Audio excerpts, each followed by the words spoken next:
ఈరోజు హుస్నాబాద్ పట్టణంలో ప్రజాపాలనా ప్రగతి ప్రణాళికా కార్యక్రమంలో భాగంగా పురపాలక సంఘం చైర్పర్సన్ శ్రీమతి దండి లక్ష్మీగారి ఆధ్వర్యంలో 17వ వార్డులో చెత్త విభజన, హోం కంపోస్టింగ్, ప్లాస్టిక్ నిషేధం వంటి అంశాలపై అవగాహన సదస్సు ఏర్పాటు చేయడం జరిగింది.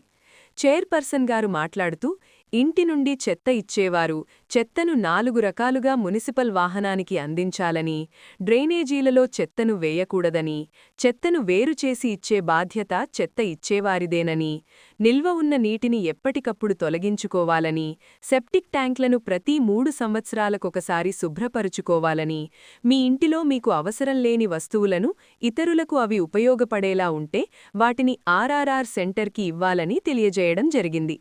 వైస్ చైర్పర్సన్ చిత్తారి పద్మాగారు మాట్లాడుతూ, ప్లాస్టిక్ ప్లేట్లు వాడకూడదని, ప్లాస్టిక్ ప్లేట్లు వాడడం వల్ల క్యాన్సర్కు గురై అనారోగ్యపాలవుతామని, ప్లాస్టిక్ ప్లేట్లకు బదులు మెప్మా ఆధ్వర్యంలో ఏర్పాటు చేసిన స్టీల్ బ్యాంకులను వాడుకోవాలని తెలియజేయడం జరిగింది. వార్డ్ కౌన్సిలర్ గాదెపాక రవీందర్ గారు మాట్లాడుతూ, చెత్త వేరు చేయకపోవడం వల్ల జరిగే నష్టాలను వివరిస్తూ, తడి చెత్తతో తయారు చేసిన ఎరువును మొక్కలకు వాడుకోవాలని, వార్డ్లోని మహిళలు ఒక్కొక్కరూ 10 మందికి చెత్త విభజన అనే విషయాన్ని తెలియజేయాలని కోరారు. ఈ కార్యక్రమంలో శానిటరీ ఇన్స్పెక్టర్ బాల ఎల్లం గారు, పర్యావరణ అధికారి Ravikumar, Basil foundation supervisor Naveen, in charge ward ఆఫీసర్లు సతీష్, శ్రీకాంత్, వార్డ్ ఆర్పి రజిత మరియు సిబ్బంది పాల్గొన్నారు.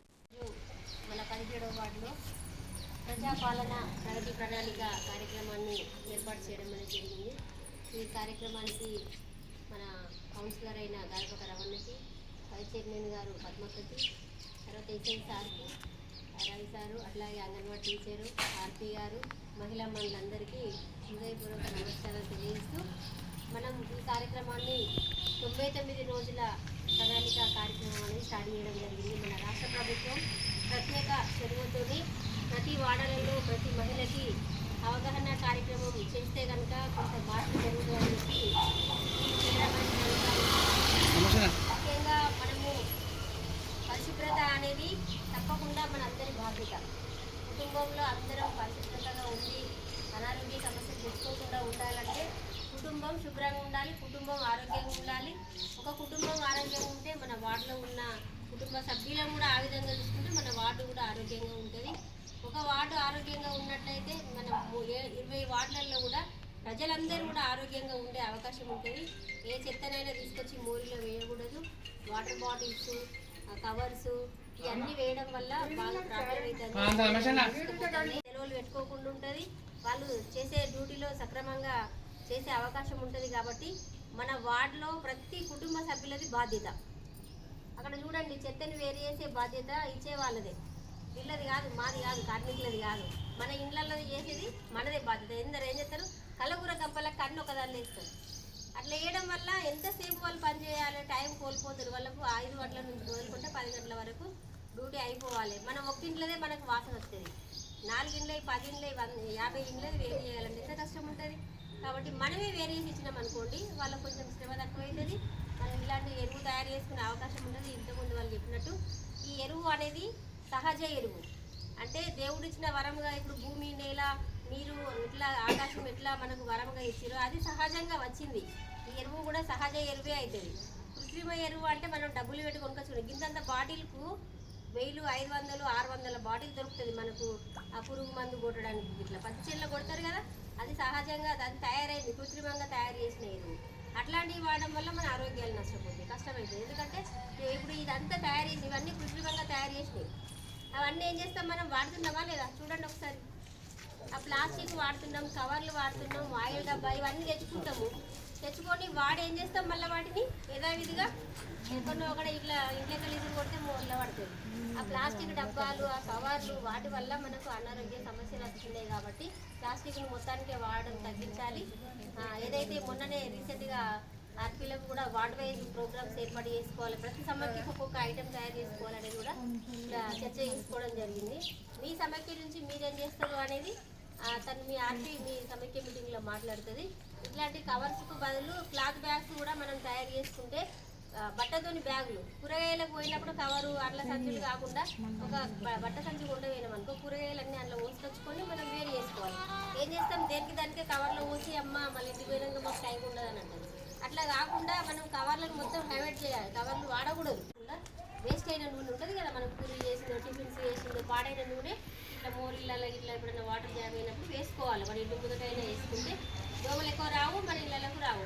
పక్కింటి చెత్తేసి దాన్ని వాళ్ళనే ఉడుతుంది ఆ దోమ, ఇంకో ఇంటికి కూడా ఉడుతుంది. అందరికి ఒకటేసారి జ్వరాలు వస్తాయి. ఏం జ్వరాలు? డెంగ్యూ జ్వరాలని, మలేరియా జ్వరాలని, ఇక 4 నెల రోజులైతే అవే జ్వరాలు ఎక్కువ ఉంటాయి.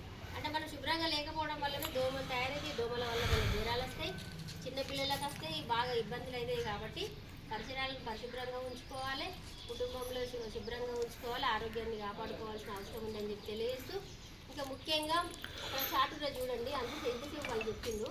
వంట పదార్థాలు వేస్ట్ ఉంటాయి కదా, ఆకుకూరలు అవి ఉన్నాయి, కోడిగుడ్డు ముచ్చెలు, తిని బండారాలు అన్నీ ఎంతసేపు మీరు చెప్పిర్రు ఉత్తరమైన అట్లా వేరు మీరు చెప్పి ఇవ్వండి.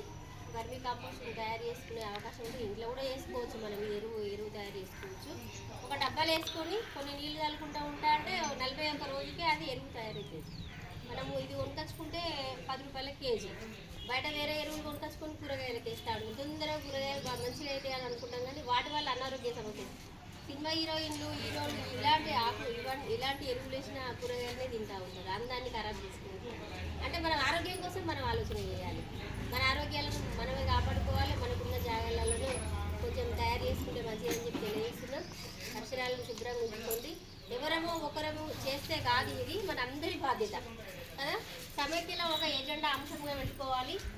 ఏదైతే ప్లాస్టిక్ నివారణ పైన, తర్వాత సంచిత పొడిచిత వేరు చేసే విషయంలో, అట్లనే ఇట్లా ఎరువు తయారు చేసుకునే విషయమైనా, అంటే డబ్బు ఒకటే మనం విషయం చర్చించుకోవడం కాకుండా డబ్బుతో పాటు మన కుటుంబానికి అవసరమయ్యే ఉత్పత్తులు ఏమున్నాయి, మనం సంఘటితంగా ఎలాంటి కార్యక్రమాలు చేసుకోవచ్చు. స్నాక్స్ తయారు చేస్తారు, కొందరు ఇళ్ళలో ఉంటారు కాబట్టి వాళ్ళకు అది చెప్తాను. మీటింగ్ పెట్టుకొని తన సమైక్యలో చర్చించుకొని ఒక్కొక్క సమైక్యకు ఒక్కొక్క ఐటెం తయారు చేసుకొని మనము డెవలప్మెంట్ కావాలి. ఇంట్లో ఉన్న వాళ్ళం ఎక్కువ ఉంటాం కాబట్టి కొంతమంది క్యాండిల్స్ తయారు చేయడము, కొంతమంది అగరబస్తీలు తయారు చేయడము, కొంతమంది సమైక్యల స్నాక్స్ ఇవ్వడము. ఇప్పుడు 14వ వాటిలో చపాతీ అమ్మే వాళ్ళు ఎక్కువ ఉన్నారు. మా వాళ్ళు ఏమన్నారు, కర్రీ పాయింట్ పెడతాము, అక్కడ చపాతీకి ఇది కాంబినేషన్ అవుతుంది అని చెప్పి. 1వ వాటర్లో మేము క్లాత్ బ్యాగ్స్ ఉంటాము అని అట్లా వాళ్ళ ఆలోచన చెప్పిండ్రు. మళ్ళీ ఒక కార్యక్రమం చేసుకుంటే మంచి ఆలోచనతో మనం ముందుకెళ్ళే అవకాశం ఉంటుందని చెప్పి ఇలా నిర్ణయం చేసుకోవడం అనేది జరిగింది. కాబట్టి మీ అందరూ కూడా ఆలోచించుకొని మన 17వ వార్డు ఒక స్పెషల్గా ఉండాలి, ఏదైనా ఒక ఐటెం చేయాలి, 10 మందికి ఉపయోగపడి. అట్లనే మన మంత్రివర్యులు పొన్నం ప్రభాకర్ గారి ఆధ్వర్యంలో మనకు 20 వార్డులకు కూడా స్టీల్ బ్యాగ్ ఇవ్వడం జరిగింది. ఆ స్టీల్ బ్యాగ్ను పద్మక ఎంతసేపు వాటిని ఉపయోగించుకుంటూ మళ్ళీ పక్క వాళ్ళకు కూడా మనకు సరిపోవన్నప్పుడు పక్క సమితికులు కూడా తెచ్చుకోవచ్చు స్టీల్ బ్యాగ్ నుంచి. మళ్ళీ వాటిని నీట్గా క్లీన్ చేసి మళ్ళీ ఇవ్వాలి. అట్లనే డెవలప్మెంట్ దానిలో చూసుకుంటే హుస్నాబాద్లో మనకి ఎల్లమ్మ చెరువు ఉందా,